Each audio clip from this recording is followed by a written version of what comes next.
I was always the second choice growing up. It was a constant truth spun into the fabric of my life, not a passing sensation. My name is Emily, and I faded into the background, while my parents lavished my older brother David with limitless attention and possibilities back as far as I can recall. Their treatment differed clearly, and not subtly. It was a fact of life. Many times I recall sitting by myself at the kitchen table, carefully finishing homework while my parents drove David to his most recent singing competition or club gathering. Though he was just 2 years my senior, he seemed immensely more worthy of their time, effort, and money. Every time his professors mentioned even the smallest ability, my parents sprang at the opportunity to develop it, devoting funds we had for equipment and classes. "David has such a lovely voice," my mother would say to everyone in earshot. "One day he will be something unique." I discovered early on, too, not to ask for much. The difference in their treatment became more clear when I showed interest in art classes. My mother would only smile grudgingly and say, "Maybe next semester, honey." David's voice lessons are taking up the budget right now. When my parents made their big revelation, I was 16 and was calmly seated at the dinner table. David's eyes sparkled as Dad continued, "We've been saving up," proudly, "and we're going to send David to Crestview University. It's one of the most prestigious schools in the state. Absolutely fantastic. And that's not all," Mom said, flashing a smile. I pushed my food around my plate, trying to mask my disappointment. Not that anyone was looking at me anyhow. "You can stay in our condo near the university. No rent, of course. We want you to focus on your studies." Their gazes fixed on David's face as he animatedly discussed his forthcoming intentions. That evening, curled in bed, I calculated. They wouldn't have anything left for my college fund if they were paying this much for David's education and providing him a free home to live in. Though it hit me hard, instead of grieving, I started strategizing. The following day I went to the bookshop of my grandparents. As I spoke about my circumstances, my grandfather listened gently. He added, "Well, Emily," watching me closely, "I could just give you the money for college." He stopped, gently stroking his chin. "But I think it would be better if you earned it yourself. How would you like to work here after school?" And that was how it began. David packed for his esteemed college experience, while I started working every afternoon at the bookstore. From my grandfather, I learned the ins and outs of the company, serviced customers, and assisted in item cataloging. My grandmother would tell me stories about the ancient books we sold and offer me munchies.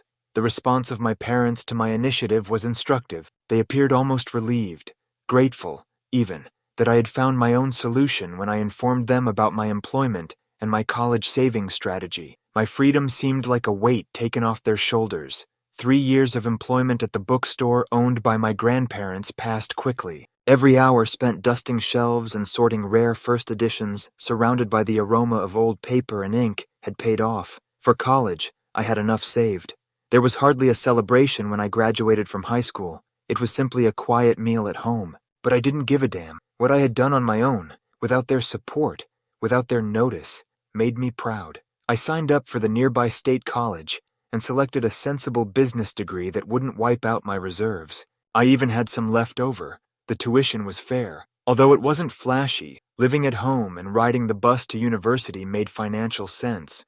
One evening, "Mom, Dad," I asked, "I've been thinking about getting a used car. It would make getting to classes easier." Dad hardly turned from his phone. Mom said, "The bus system is perfectly fine. Lots of students use it." Mom apologized. "We just don't have the money for that right now." Remembering how they had helped David obtain his license and even bought his first automobile, I bit my tongue. That was ancient history, though, now. They seemed to have a specific David fund and a vacant area where my Emily fund ought to have been. My first year of college went fast, and just as I was finishing my spring examinations, our house burst with activity. David was coming out of Crestview. Mom and Dad threw him a lavish celebration, inviting what seemed to be half the town. Relatives, friends, and neighbors abound in our house, all coming to honor the accomplishment of brother. David arrived grandly with a gorgeous blonde woman on his arm, while I was setting appetizers in the kitchen. Jessica is his girlfriend in college.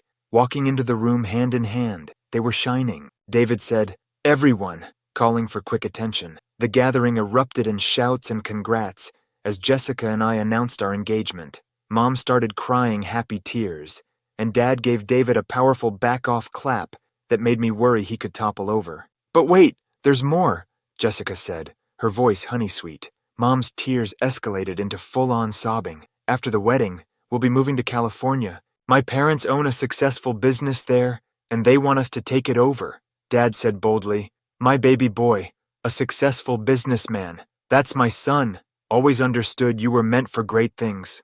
Perched in the corner, I watched the spectacle come together. Nobody appeared to know that I had been working part-time at a nearby cafe while still in school, or that I had recently finished my freshman year with a 4.0 GPA. Still, by now I was used to it. David dominated their universe, and I was only a satellite seldom seen in their orbit. The next year was occupied in wedding planning. Mom and Dad immersed themselves in organizing the ideal wedding for their perfect son, while I concentrated on my academics, now in my third year. They borrowed a lot to cover everything: the venue, the food, the flowers, the musician. Nothing David and Jessica found was too good. The wedding event was precisely what you would have expected: lavish, emotional, and David-centric. Watching my parents gleam with pride as they danced with the happy couple, I stood in my bridesmaid dress, which I paid for myself. Though I knew they would be paying off that loan for years to come, they had spared no expense. I stayed in my small bedroom at my parents' house, staring at my textbooks as David and Jessica headed for California. A concept occurred to me. David had resided in a condo throughout his undergraduate years. It was vacant now. It would provide me some much-needed independence and was ideally close to the university. That evening, as they were watching TV, I went up to my parents. Mom, Dad, since David's condo is empty now, would it be okay if I moved in there? They looked at one another warily before Mom answered, Well, honey, you could move in, but you'll have to pay rent. The words hit me like a slap in the face. Rent? But David lived there for free. Dad slid uneasily in his reclining. That was different. We need the extra money and have the wedding loan to pay off now. What I was hearing defied belief. I'm your daughter too, I murmured, my voice barely steady. Mom held up her hand to stop me. I worked for my college money. I take the bus everywhere. I have never asked you for anything. She and Dad had one of their quiet talks, the kind they used to have in determining whether to fund another of David's interests. Mom eventually said, Fine, we'll charge you half the normal rent. Though I wanted to argue more, I realized this was the best offer I would get. Okay, I responded, attempting to hide my irritation. I'll take it. That Saturday, I moved into the unit. Still, David was everywhere. Faded imprints of his college posters on the walls, a faint ring on the coffee table from his late-night study sessions. It seemed more like entering his discarded existence than like a fresh start. But for at least now, it was mine, and that was something. Often working till closing, I volunteered extra shifts at the cafe to help with rent. I hardly had time to sleep between classes, homework, and my job, but a silent will to show to myself, probably even to them, that I could make it on my own, drove me. My last year of college flew by via textbooks, coffee shop aprons, and late study sessions. Graduation day turned up before I knew it. My parents chose a quiet supper at home while the families of my classmates scheduled celebrations and parties. They invited my grandparents alone. No friends, no extended family, no sophisticated cuisine like David's graduation. We ate the lasagna I had made myself at the dining room table. Grandma slid her hand over the table. Emily, dear, we really admire you, she added gently. Graduating with highest honors while working part-time, that is quite an accomplishment. Mom buzzed on her phone before I could reply. Reading the letter, her face came alive. Oh, speaking of achievements, she said, interrupting, David just texted, The business is doing wonderfully. He says they're expanding into 2 new locations. I observed as my graduation supper evolved into yet another celebration of David's achievement in California. Grandpa gently squeezed my shoulder supportingly, while my grandparents exchanged knowing stares.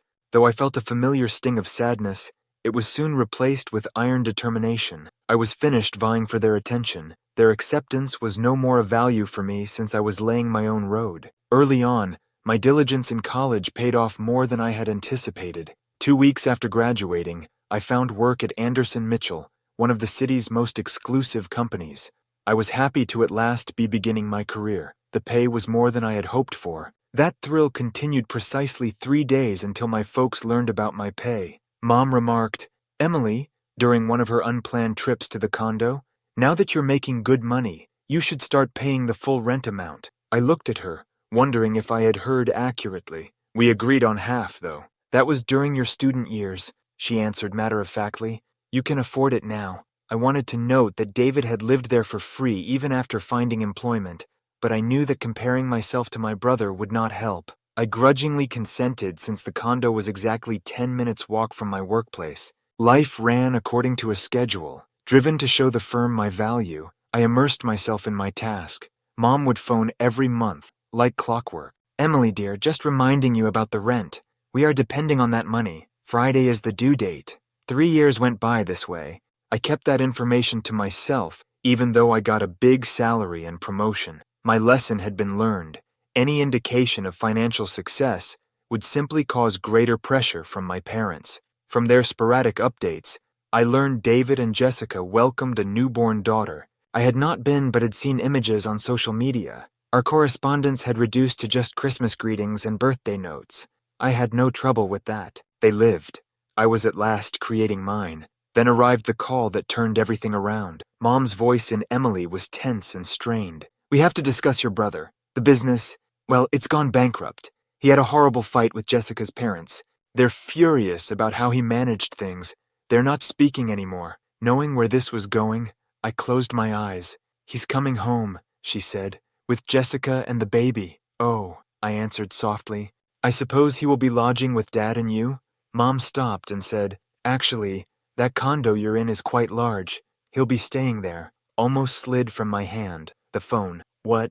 Mom? I've been living here for years. This is my house. Don't be dramatic, Emily. Your brother needs help. He will stay there for free since he does not now have any money. You can keep paying the rent. I objected, saying, that's ridiculous. If he is moving in, maybe I should just find my own place. Mom's voice sharpened as she said, don't you dare? We need your rent money now more than ever. David's going through a rough time. You wouldn't want to make things tougher for him, would you? I hung up without further word, shaking my head in wonder. Clearly, David's needs would always come first. Moving day was not what I had expected. David, Jessica, and their weeping infant, Lily, arrived bearing a stack of bags and baby gear. Mom showed up to oversee the change, which obviously meant making my life as unpleasant as it could be. Emily, clear your room, Mom said, hands on her hips. David and Jessica need it for Lily's nursery. I stood in the threshold of my bedroom, my personal area for the past 4 years. What? Where is my expected sleeping place? She answered, already beginning to shift my stuff. The living room has a perfectly good couch. Mom's tone became sharp. You can't be serious. I pay rent here, full rent, and you're putting me on the couch? Don't be selfish, Emily. Babies need decent rooms. Your brother has a baby. I so watched helplessly as my bedroom was turned into a nursery with a crib, changing table, and all the other baby equipment. My possessions were haphazardly stacked in a living room corner now serving as my bedroom. The next several weeks were a torture. Jessica spent her time either crying or fighting David about whose turn it was to change Lily's diaper. David moped around the condo all day, alternately whining about his in-laws and remembering his golden days as a successful businessman. The baby sobbed non-stop and appeared to sense the stress. After a demanding day at work, I would arrive home to discover filthy laundry overflowing from the hamper, toys strewn all around, and dishes stacked in the sink. I attempted to ignore the mess the first few times, but the clutter made it tough to unwind in what was now my bedroom, and the unwashed dishes drew ants. I so started cleaning. I went cooking. I was doing laundry, and every lunch I made vanished without explanation before I could eat it. After a particularly trying day at work, one evening I chose to offer an olive branch. Trying to keep my voice neutral, David, I began, we actually have some openings at my company. I could put in a good word for you with HR. The benefits are great, and the starting salary is decent. David looked from his phone, his face contorted with outrage. An entry-level job? Are you kidding me? I'm a businessman, Emily. I need an executive position, something worthy of my experience. I don't do entry-level. The words flew out before I could stop them. Your experience running a business into the ground? David turned red on his face. He hurried off to his room, my old room, leaving me standing there wondering how much longer I could live like this.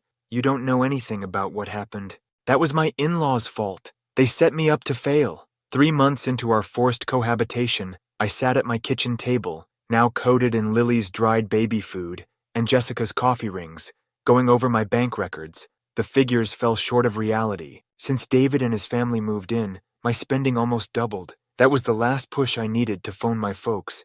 Driven to keep cool and logical, I practiced what I would say. The phone exchange went about as expected. "Mom, Dad, we have to discuss the living circumstances," I said. "David and Jessica are eating all of my food and running up utilities I pay for, not helping with household expenses." Mom stopped me, her voice cutting. "Emily," she said. Dad's voice jumped in from the sidelines. "I can't believe how selfish you're being. Your brother lost everything. His in-laws betrayed him. He has a baby to take care of. You ought to be appreciative. You could be able to support family. Still, that's just it." I pressed on. "I carry the whole financial load. I am not just helping. They do not buy groceries. They do not—" "Enough," Mom yelled. "You need to be more understanding. Your brother is going through a difficult time. This isn't forever." I opened my laptop that evening to begin looking for a flat. I saw a number of interesting possibilities all within walking distance from my workplace. Just in case, I advised myself, just in case things grow worse. Exactly 2 weeks later, things deteriorated. While Lily cried in the background and David and Jessica were having their fourth quarrel of the day, I was sitting on my couch bed attempting to concentrate on work materials. My parents entered without waiting for someone to answer the doorbell. Mom wore that expression, the one she used to acquire just before revealing David had been registered in another costly program. Dad stood behind her, not making eye contact. "Emily, we have to talk about the rent," Mom said. Rising from my laptop, I searched. "I paid the rent for this month on time as usual." "Indeed, but beginning next month we are doubling it." The room became quiet. Even Lily ceased to weep. Sure, I had misheard. I fixed my gaze on my mother. "Double? But I am already paying the full market rate." Mom moved about the apartment. "Well, now there are more people living here, more wear and tear on the property, more utilities being used. It's only fair that the rent reflect that." "Fair?" I laughed, unable to help. "How is it fair that I should pay twice rent for being forced to sleep on a couch in my own living room? If anyone should pay more, it should be David. He's the one." David leaped from his chair. "I'm not paying anything." "This is outrageous. I lost everything, and now you want me to pay rent?" Mom comforted. "Of course not, sweetie," then turned back to me with a more austere look. "Your brother needs time to get back on his feet. Emily, you have a good job, and you can afford this." I studied each of their faces. Mom's austere anticipation, Dad's uncomfortable avoidance, David's entitled indignation, Jessica's arrogant contentment. Though I swallowed it down, 3 months of accumulated annoyance threatened to explode. I nodded instead. "Fine," I whispered silently. "Double rent, beginning next month." Mom's face opened to a contented smile. Shortly afterward, she and Dad left, obviously delighted with how well their announcement had gone. They had no clue they would have been the impetus I needed to at last decide. Later that evening, I heard David and Jessica chatting in the kitchen while I tried to read a book on my awkward couch bed. Though their enthusiasm made them reckless, they were trying to hush. "Could you believe it?" Jessica laughed. David's arrogant response made my wrath boil. "Your mom just told me they're going to give us half of her rent money every month." "Of course they are. Emily makes plenty of money. She can support us for a bit, but right now, we need help." "This is just ideal," Jessica said. "Your sister doesn't need to know. We get to live here for free, and we will even have spending money." I lay there clutching my book so tightly, white knuckles turned pale. I believed my parents were simply being cruel all this time, but this was a planned operation. They were actively scheming to fund David's slowness via me, not only supporting him. I reached for my laptop and looked up the apartment listings I had noted. One struck my eye, a modern one-bedroom housed in a quiet building, really closer to my workplace than the present unit. Before the suggested raise, the rent was precisely what I had been paying. Trying to control my voice, I instantly phoned the number. "Hi, I'm interested in the apartment on Cedar Street." "Yes, I could come see it right now if that's possible." "Perfect. I'll be there in 15 minutes. The flat was David-free, neat, and peaceful. All the kind of place I had dreamed about. On the spot, I signed the lease and paid the security deposit using emergency savings. Back at the condo, I waited until everyone was asleep before gently stashing my most important stuff into 2 big suitcases. I abandoned my furniture. It was not worth the trouble, and I could get new pieces free from recollections of this jumble tied to them. I wheeled my bags to the door the next morning, while David sat at the kitchen table browsing job ads he had no intention of applying for. Going somewhere, he said, hardly looking up. Month-long business trip, I said, lying naturally. Big project in our Cincinnati office. He merely grumbled, already bored. That evening, I ordered takeaway and settled on the floor of my empty living room at my new flat. The quiet was really lovely. Not a wailing infant, not a squabbling couple, not a guilt-tripping parent. Just calm. I settled calmly in my new house for the next month. I got kitchen supplies just for myself, a nice couch, not quite a bed, and a lovely bed. Meals I made stayed in my refrigerator until I ate them. Lily's crying didn't wake me through the night. Right on time then, my phone rang with my mother's number. She snapped, "Emily," without preamble. "Why haven't you sent the full rent? We agreed on double, remember?" I laughed, unable to help it. "Actually, Mom, I know all about your slight arrangement with David and Jessica. Were you planning to tell me that half my rent money was going straight into their pockets? That is none of your business. Your brother needs—" Still giggling. "No, Mom," I said, interrupted. "What my brother needs is to grow up and take responsibility for once in his life. I've moved out and found my own place. David's now, and the condo is all yours." "You— What?" she exclaimed. "You cannot do this. We depend on that rent money." "Well, David will surely step up and start paying rent now that he has time to get back on his feet. I can't wait to see how that works out for you." After my declaration, there was a quiet period on the phone. As reality eventually sank in, I could practically hear the gears in my mother's head turning. Their dependable income vanished. All they had left was their unemployed son, who had never paid a bill in his life. Mom's voice abruptly became saccharine sweet, a tone I knew from infancy when she wanted anything. "Let us not be hurried. We can work something out." What if we go back to the original rent amount? That was fair, wasn't it? I sank farther onto my own couch, the one I had chosen, in my own apartment, where nobody could kick me from my bedroom. "That's not going to happen, Mom." "But Emily, we are family. You cannot simply—" "Family?" I asked, stopping. "Is that what you call it? When you scheme behind my rear to funnel my money to David? When you kick me out of my own bedroom while I'm paying all the bills? When you spent my entire life treating me like an ATM, treating David like royalty? That's not fair. We have always—" I blocked their numbers and hung up the phone saying, "Goodbye, Mom. 6 months ago is what it was. Though I never inquire, my grandparents keep me informed on the matter. They just know I made the correct decision, and I need to hear it. They say David, Jessica, and Lily still live at the unit. They haven't paid 1 month's rent. Mom and Dad are paying all the utilities, plus providing spending money, since the baby needs stuff. My brother still doesn't have a job. Evidently, there simply aren't enough executive jobs available for failing companies with a track record of bankruptcy. My life in new form is quiet. Along with buying a car and beginning evening MBA programs, I received another raise at work. Every night I sleep in my own bed. My flat is always neat, and my food stays in my refrigerator until I want to eat it. I ran across Jessica's cousin in the grocery store another day. She informed me they expected still another baby. Knowing that somewhere across town my parents are most likely already working out how to pay for another nursery, I simply grinned and wished them well. Still, that's not my issue right now.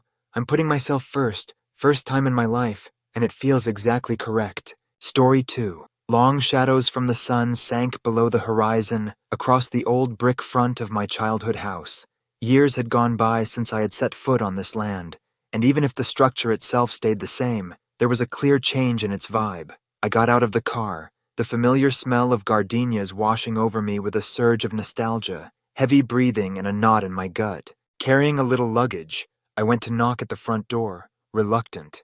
The door opened to see my mother, before my knuckles could touch the wood. Time had not been benevolent. Her once vibrant hair was now gray. Wrinkles on her cheeks suggested years of anxiety and contempt.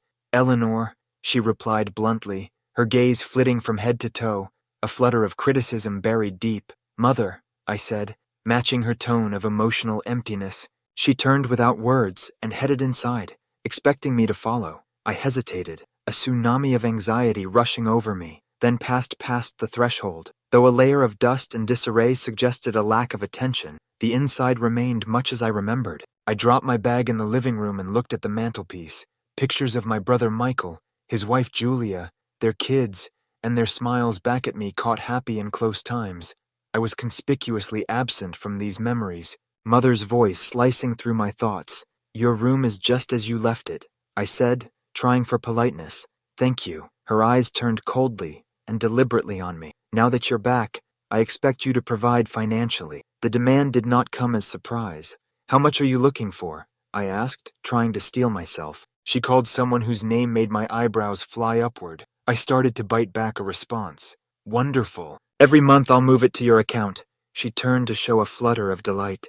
"Michael and Julia live next door now," she said after a beat. The news surprised me. My relationship with Michael and Julia had always been tense.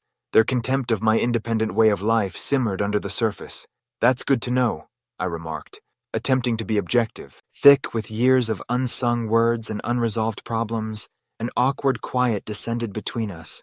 At last, breaking the tension, I murmured, "I should unpack." Mother just nodded and turned away, leaving me by myself in the living room under the weight of her expectations. That first night in my former room was somewhat strange. Everything appeared frozen in time. The pale blue walls, the squeaky flooring, the faded posters I had posted in my teenage years. Memories whirled around me as I lay in bed, whispering of a past felt both far off and very familiar. I recalled many evenings spent telling my father about my plans and ambitions. No matter how unusual they seemed to others, he was my constant, always pushing me to follow my dreams. Conversely, my mother was a critic and criticizer, her remarks usually making me insecure and inadequate. One memory especially arose, clear and terrible. 15, devastated by a nasty comment my mother had spoken about my looks, tears running down my cheeks. I had sought cover in my chamber when my father discovered me. "Eleanor, why the tears?" asked sitting next me. He would have inquired nicely. "It's Mom," I had started to cry. She remarked, "I look like her when she was my age." He had glanced at me with sympathy. "Your mother is still today a remarkable woman, but Eleanor, beauty goes beyond appearances. Your love, your generosity, and your treatment of others define you, and in certain respects, you shine more brilliantly than anyone I know." His words had calmed my damaged soul like a salver. Still, years later, the sting of my mother's judgment persisted, shaking off the memory. I downed to prepare some tea. The home was still. The only sound in the corridor was the grandfather clock's steady ticking. I looked in the living room at a collection of old photo books. Interest aroused, I started turning the pages. The albums had pictures of my mother in her early years. She was clearly lovely, her confidence shining in her eyes, her grin brilliant. Pictures of family vacations, Christmas get-togethers, and birthday parties revealed an apparently perfect past. Always the focus of attention, Michael exuded charm and excellent looks even then from every picture. He obviously was the golden child, the apple of my mother's eye. Turning the papers, I came onto a picture of Michael and me, a rare snapshot of sibling friendship caught on a family vacation. On the beach, we were creating sandcastles. Our faces sparkled with laughter and fierce competitiveness. My chest hurt both ways as I thought back on that day. A brief flash of the link we used to have. Lost in contemplation, I leaped at the startled voice. "Going down memory lane?" Turning to find Michael standing at the doorway, looking exactly like he did in the pictures, I noticed a note of conceit absent from past years. "Michael," startled I said, "did not expect to see you here so early." He shrugged, slanted against the doorframe. "Thought I would check on Mom, and naturally check how you're adjusting." "I'm doing fine," I said warily. "It's good to be back." He gave a smirk. "I'm positive it is, particularly considering Mom's financial rescue for you." I turned away, his implication hurting. "I am here not for any other reason. I want to be near to family." He glanced up. "Indeed. Anyway, wanted to urge you not to overlook the money you promised Mom." I moaned. "I won't forget, Michael." He stayed fixed on the picture albums. "Good. Just keep in mind who actually looks after things around here." He turned and departed with that parting shot, sour taste in my mouth. That house seems to have time crawling by. Days melted together, each defined by a stifling schedule and boiling conflict. Though the mood only got heavier every day, I had anticipated that my return would bring some sort of serenity and harmony. After a particularly taxing workday, one evening I decided to make a family dinner. The kitchen always brought me comfort, and the process of making something wholesome and soothing felt like a welcome break from the emotional turbulence whirl around me. The home smelled roasted chicken and freshly made bread, and I clung to a shred of hope that this small deed may help to create some togetherness. I laid the table and called everyone to the dining room when supper was ready. Michael and Julia, who seemed to have moved in permanently next door, showed their customary entitlement. Always the critic, Julia offered the first remarks. "Oh, a dinner prepared at home. This is fresh. You were too preoccupied as a career lady to give such things any regard." Stifling my irritation, I said, "I thought it would be good for a change. Hope you find it appealing." Michael gave a laugh. "Let's wish it tastes better than it looks." Always keen to avoid conflict, Mother said, "Let's just eat. It smells great, darling." Dinner was a tense event, silence broken only by the clinking of cutlery. Julia chose to strike just as I started washing the dishes. "You know, Eleanor," she said, her voice full of false sympathy, "it's really a shame. A lady your age without children or a husband, all that money and accomplishment, but without someone to share it with." My cheeks stashed. "I'm happy with my decisions about my life, Julia," I said. "Not everyone benchmarks success by the same yardstick." Michael smiled. "Some folks simply aren't suited for family life, perhaps for the best." Though I tried to disregard the hurt of their comments, I inhaled deeply to remind myself of the vow I had given to my father, to look after Mother. She, though, seemed blind to the stress. "By the way, sweetheart," she said, staring at me, "the money you handed me last month is running low, and with the extra costs—" She stopped off, looking deliberately at Michael and Julia. Julia gracedly grinned. "Oh, juggling money these days is quite difficult. Prices have surged really significantly. Still, Eleanor, we value your assistance." Surrounded and annoyed, I said, "Mom, I'll see what I can do. Still, you have to improve your budget. I cannot continue to be bailing everyone out." Michael's face took on black tones. "You stay in this house. It's the least you can do. Eat our food." Tension pulsed through the room. Though I wanted, I could just vanish. My pledge to my father linked me. It was evident every day that Michael and Julia considered me as merely a source of cash. Mother, caught in the midst, seemed to wither under their influence. Her need on me was developing daily. I heard Michael and Julia chatting in the yard one evening on my way back from a walk. Their voices, carried by the quiet air, were quite clear. "I have no idea why she's still here," Julia grumbled. "She leads her own life, owns her house. Why had she had to return?" Michael sighs. "She is here thanks to Mom. Still, once we have enough money, we will be able to at last purchase that house we noticed downtown. We merely have to be patient." "Person," Julia laughed contemptuously. "She is quite frugal. It has been months.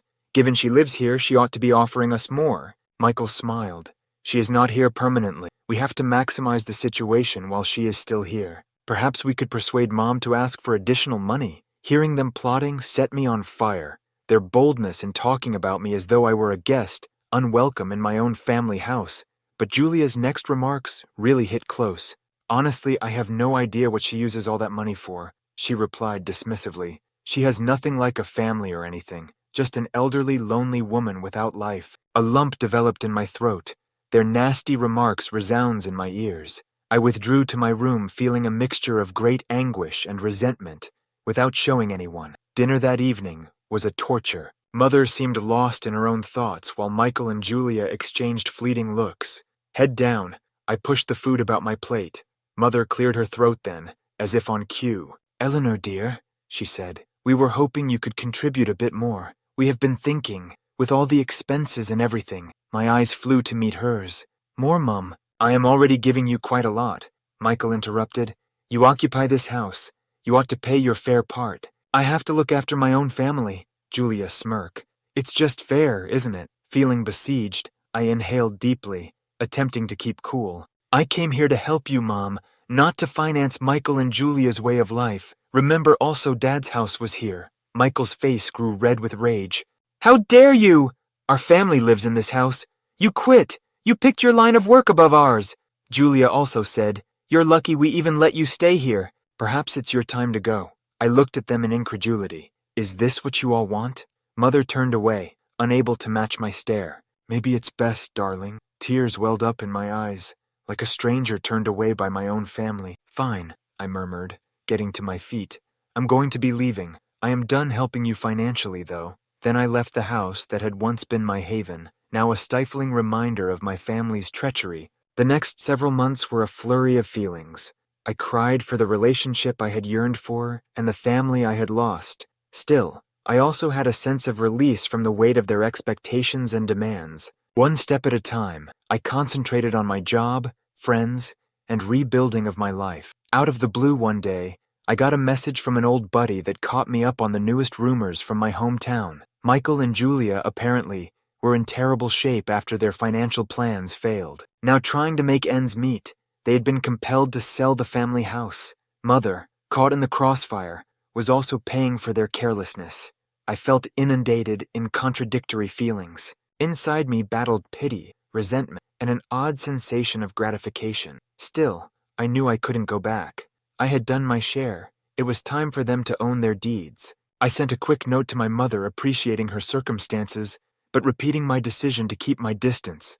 Heart hurting. Though I felt it was the correct one, the decision was tough. I carried the lessons I had gained from this terrible experience as I progressed through life. Though they are valuable, family relationships shouldn't compromise one's self-esteem or well-being. Sometimes, even if it hurts, the most loving thing to do is set limits and turn away. True strength, then, comes from choosing oneself, even if it means facing the world alone.